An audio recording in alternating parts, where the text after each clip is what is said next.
Mort Cooper, your host on Change Your Voice, Change Your Life. In studio with me is a book, and it's called Curing Hopeless Voices. I'm the only doctor in the world reporting cures of spasmodic dysphonia, the strangled voice. Henry Fonda had the condition. Shadow Stevens, the national personality, had the condition. Keith Erickson had the condition. They're all cured by what I do is direct voice rehabilitation. This book is free on my website, voice-doctor.com. It's free. Read the book, and it will explain who and what and how things are going on and why the medical profession prefers to guarantee there are no cures to the condition. Just a few minutes before we went on this program, part two, this young man, Nick, who's the cameraman, I showed how he can get the strangled voice in 60 seconds.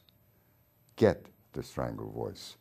So if you don't know why the cause is Mother Nature, you're violating Mother Nature, then let me explain to you. You can prove to yourself you can get the strangled voice in 60 seconds, and then you can get out of it if you know what to do. Blow out all the air. Blow out all the air you have, and then count aloud to 50, slowly and loudly. Blow out all the air, count aloud to 50, slowly and loudly. And in 60 seconds, you basically will have the strangled voice. Your eyes will begin to show pressure, your face and your neck muscles. Why? Because strangled voice cases, such as those who experience the problem, don't talk on air, believe it or not. They reverse the breathing. They don't use air. It's like trying to drive the car, a normal car, without gas. If it's a hybrid, it will work. The strangled voice, the spasmodic dysphonic voice, is caused by a violation, a pollution of Mother Nature's edict. Breathe when you talk. Breathe when you talk. Believe it or not, patients with the strangled voice and other troubled voices do not breathe when they're talking. You cannot talk without air. It's impossible. Now the issue is you're told by the medical profession, my colleagues, I served on the staff and faculty at UCLA Medical Center for 8 years under Jack Pressman, and he said I was the best voice doctor he ever knew. I'm a PhD. I specialize in voice. And I find that voice problems are caused by a pollution, a violation of Mother Nature's use. Talk on air and talk in the face. Did you know that 90+% of people who have a bad, raspy, troubled voice are talking in the lower throat, that deep throat? They're talking like this. They have that voice problem because they're talking wrong. The medical profession and my colleagues are of the view that bad and raspy voices are neurological, that there's something wrong with you, and they treat it medically. My answer to their approach is to tell the patient, change the way you're using your voice. I wrote a book called Change Your Voice, Change Your Life. It's in the 19th printing right now. It's going into the 20th printing. And you can get it in the library, free. It's free in the library. This book, Curing Hopeless Voices, an alternative to Botox. Botox for spasmodic dysphonia, and they also use it for muscle tension disorder. Botox is a state-of-the-art in the treatment of choice in the medical profession. For whom? I find it's the choice because that's what they do. They're well-intentioned, but that's what they're doing. I'm going up to UC San Francisco to talk about how I help cure spasmodic dysphonia. And I'm trying to tell the speech pathologists and the ear, nose, and throat doctors how I do it. I've been to UC San Francisco. In 1998, I reported cures there. They gave me 2 minutes. 2 minutes. 4 lasting cures, 3 from UCLA Medical Center, 1 from the Mayo Clinic. This time they're giving me almost 2 hours. The situation is changing. Mother Nature is coming and getting its due in what I'm doing called direct voice rehabilitation. What I do is all natural. I change the focus of the voice by changing the pitch. Pitch is a very simple modality. I help patients to change the pitch. They're talking in the lower throat. When you change, you put your voice up in your face, it opens the lower throat, and the strangled strain and the bad and raspy voices markedly disappear. I've reported in peer review, in medical journals, in my field, the American Speech Language Hearing Association. But what I do is off the radar screen. It's all natural and it's simple. And here's something that you should consider. You can do it for yourself. You can do it for yourself. You can try. You can't hurt yourself. It's all natural. Hum the first bar of Happy Birthday. Just hum it. And you'll find that your voice basically goes up into the face where all good and great voices are. The medical profession is telling you to take acid reflux for as long as you can or will. They believe acid reflux is causing bad, raspy voices and also contributing to the strangled voice. I don't. Clinically, I find it's not real. The study was sponsored by Merck in 1992, telling you bad and raspy voices are due to acid reflux. My answer to them is poppycock. But they run the show. And I see the patients who have tried acid reflux drugs for months and years, and they tell me ongoingly it hasn't helped the bad and raspy voice. It's good for heartburn and indigestion. I have no argument with that. But when they extend the market to bad and raspy voices or spasmodic dysphonia, I'm off their boat. What am I talking about? I'm talking about self-help. Self-help. Go to the library, get Change Your Voice, get Change Your Life. Stop committing voice suicide. You're committing voice suicide by the way you talk. You have no awareness of where you should place your voice. You're holding your breath when you talk if you have the strangled voice. You're reversing it. These are very simple Mother Nature answers to how to get a better, more effective voice. Doesn't cost you any money. So I'm stepping on the toes of those who are in the medical profession and who are in academia.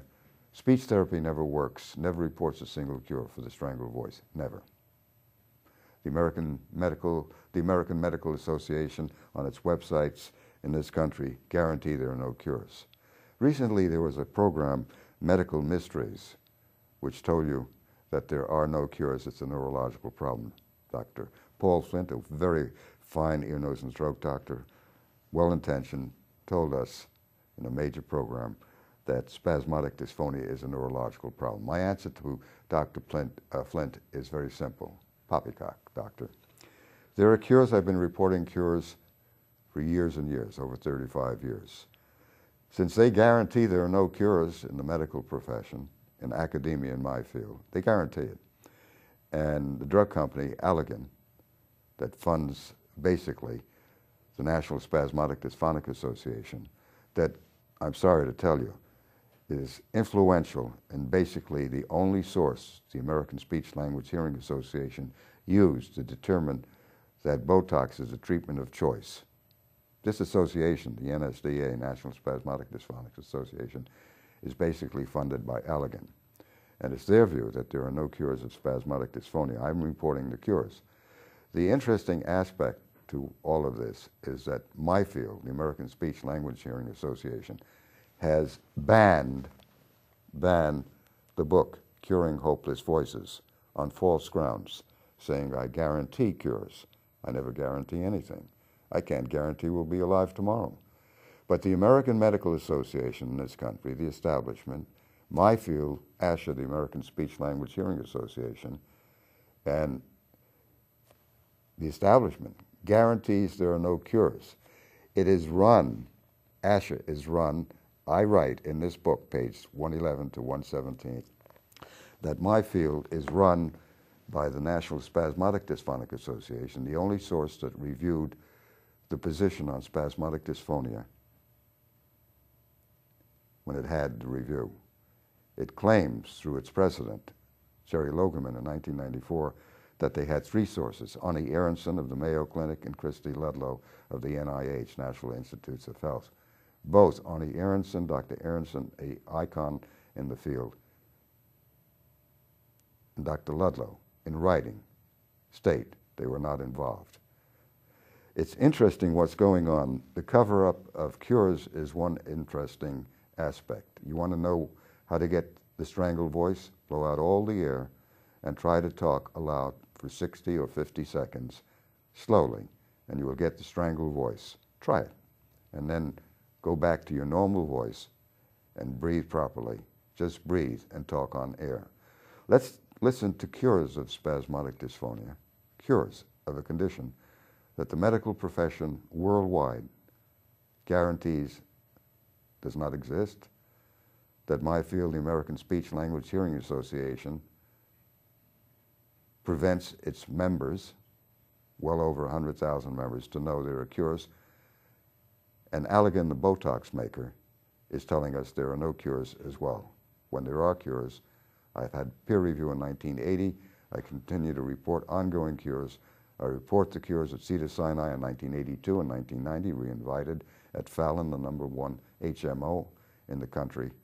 And I'm going up to UC San Francisco again, having been there in 1998 for 2 minutes to report cures, 3 from UCLA Medical Center and 1 from the Mayo Clinic. I've reported cures of spasmodic dysphonia diagnosed by the top ear, nose, and throat doctors at UCLA Medical Center on the staff and faculty, over 15 cures. Let's listen to the cures of spasmodic dysphonia that the medical profession, academia, my field, and Allergan guarantee does not exist.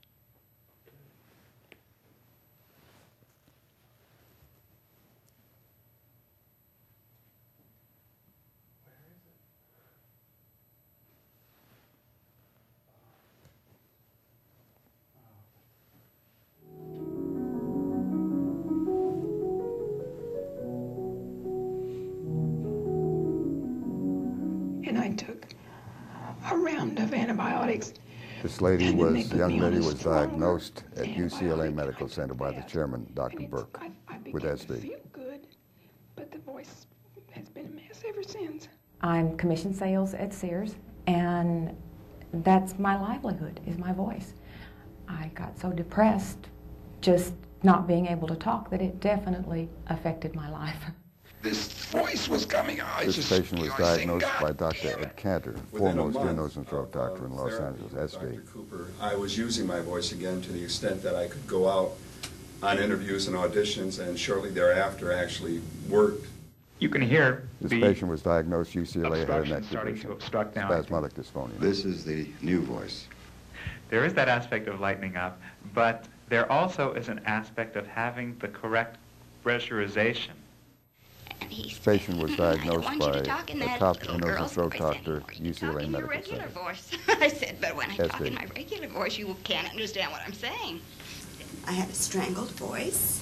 It was very difficult to speak. When I did speak, it sounded strangled.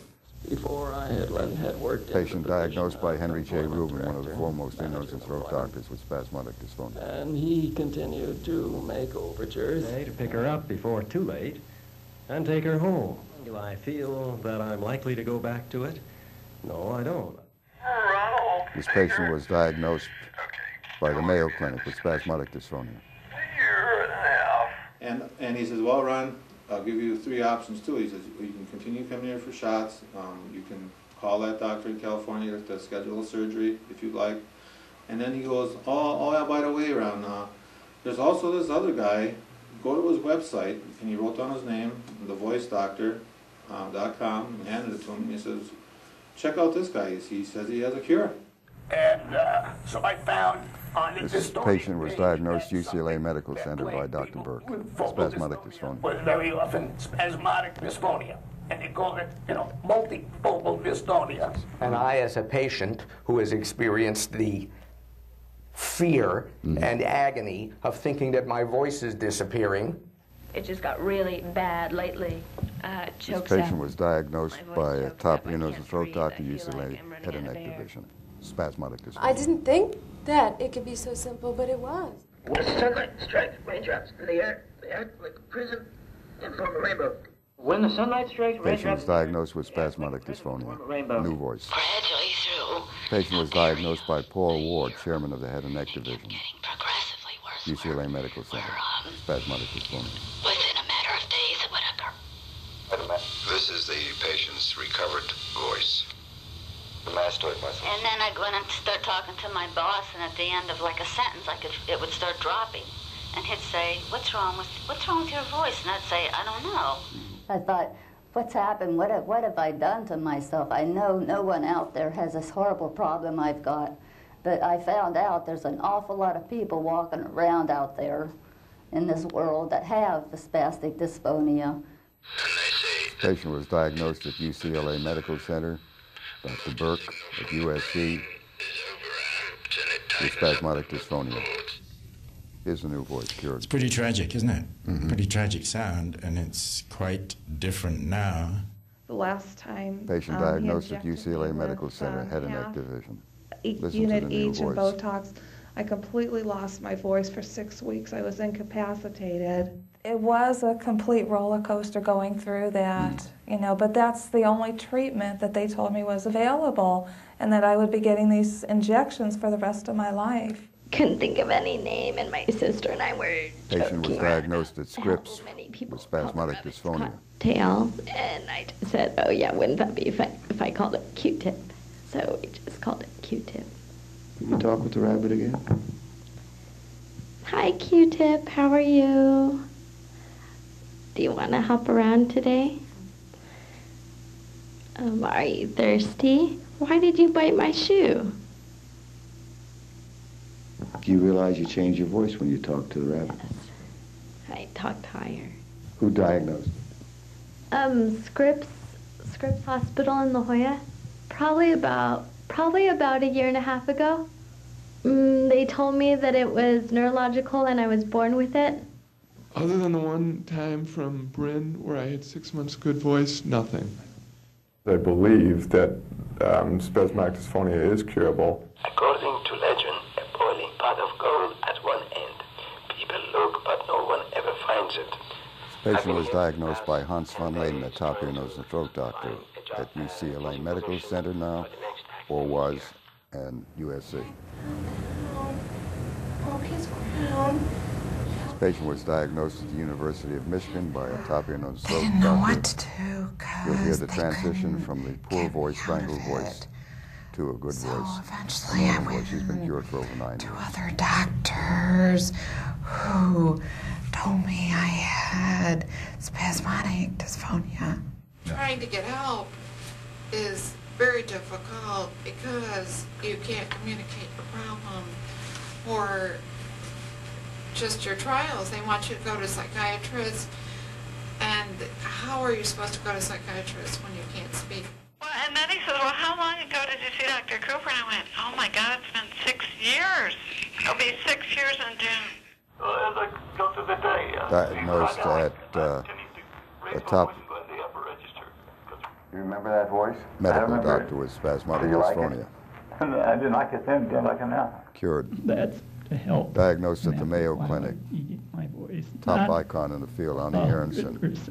Cured for 25 years by direct voice rehabilitation. After about 2 years, it started to again go worse and worse. I hope that by sharing, others too will find new hope for a life that allows them that greatest gift that God has given us, the gift that makes us human, that gift we call communication. If you have the strangled voice, you know somebody who has a strangled voice, suggest they take a look. It's free on my website, free. The book is free. You print it out. It's called Curing Hopeless Voices. We're talking about the strangled voice, spasmodic dysphonia. That are guaranteed, these patients are guaranteed there are no cures. You're just seeing some of the cures, some. I report a number of cures covering 35 plus years by all natural Mother Nature help. All natural Mother Nature. If you misuse your voice and you're told whether it's a muscle tension disorder or a raspy voice or a troubled voice, you can't get help, think about Mother Nature's help. It's very simple.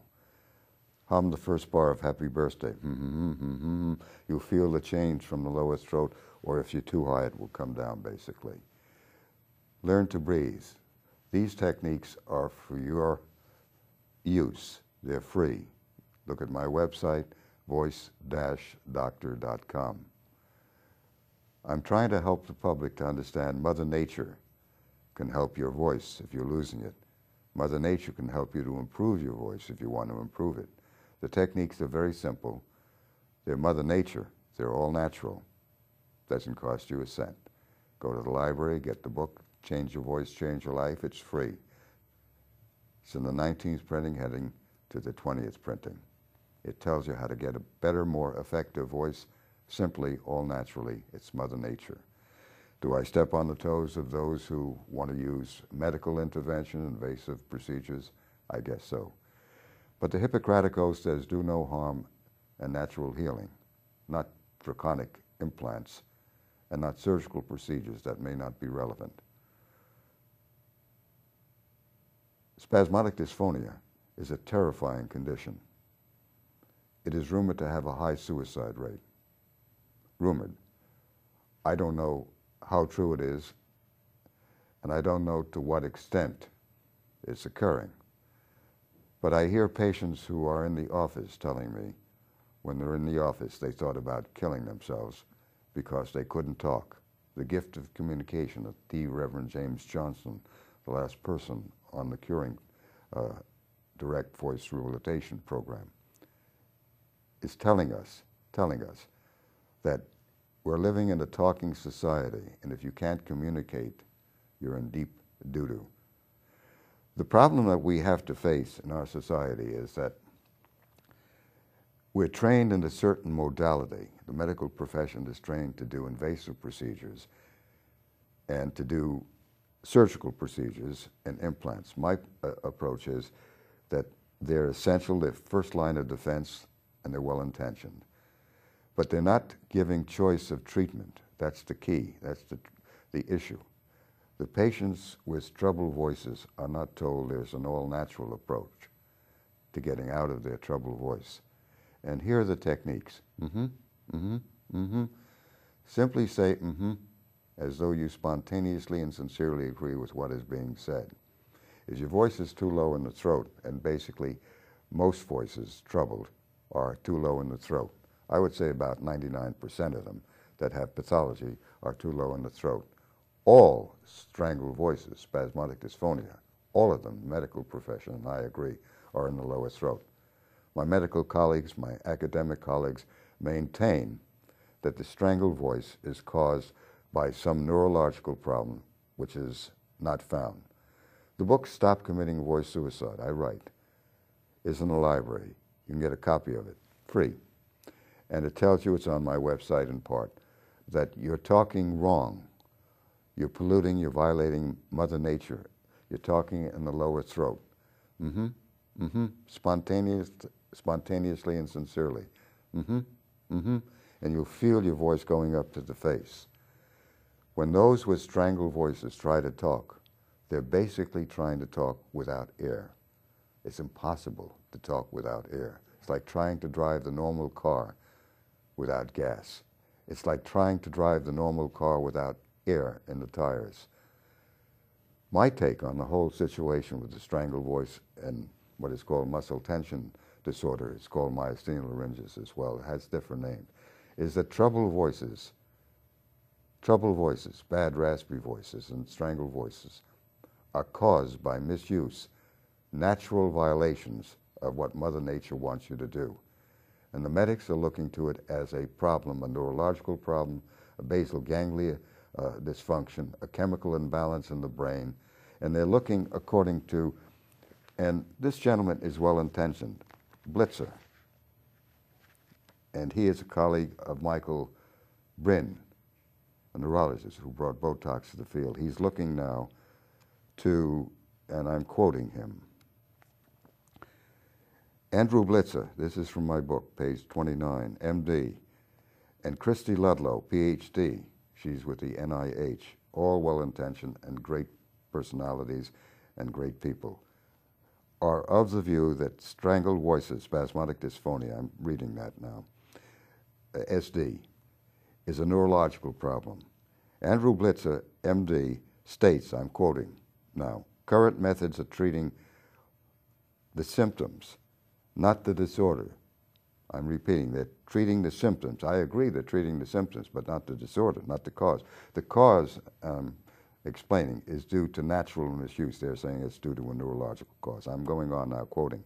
Botox is the best symptomatic treatment we have at this moment until we're able to manipulate the brain. Manipulate the brain. That's in the National Spasmodic Dysphonic Association newsletter, volume 12, number 2, October 2003. They're going to the brain to do surgery. Manipulate the brain. Manipulate the voice. Just change the focus of the voice to the face from the lower throat. It can be done in seconds. Then it takes doing for the individual to do it and get breath support.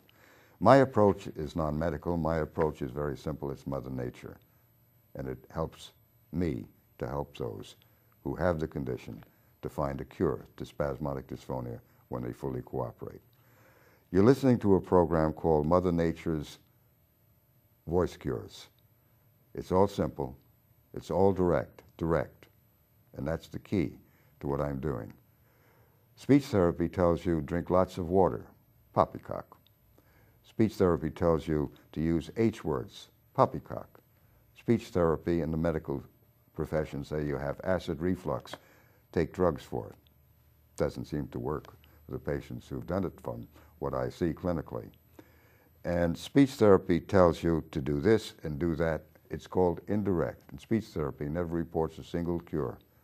According to Henry J. Rubin, who was on the faculty at UCLA Medical Center, I believe, he asked me in 1990 at Cedars-Sinai when I presented cures, patients who had been cured, why I'm the only speech therapist that reports cures. And I answered, Henry, I don't do speech therapy. I do direct voice rehabilitation. Find out what I'm doing and help yourself if you can. Try it out. It's another approach. It's Mother Nature's approach, and it can do wonders for you. Try it. I'm Mort Cooper, Mother Nature's Voice Cures. Look it up on voicedoctor.com and see it's all free, this book, and the cures you saw just a few moments ago on this program. Thank you. Bye-bye.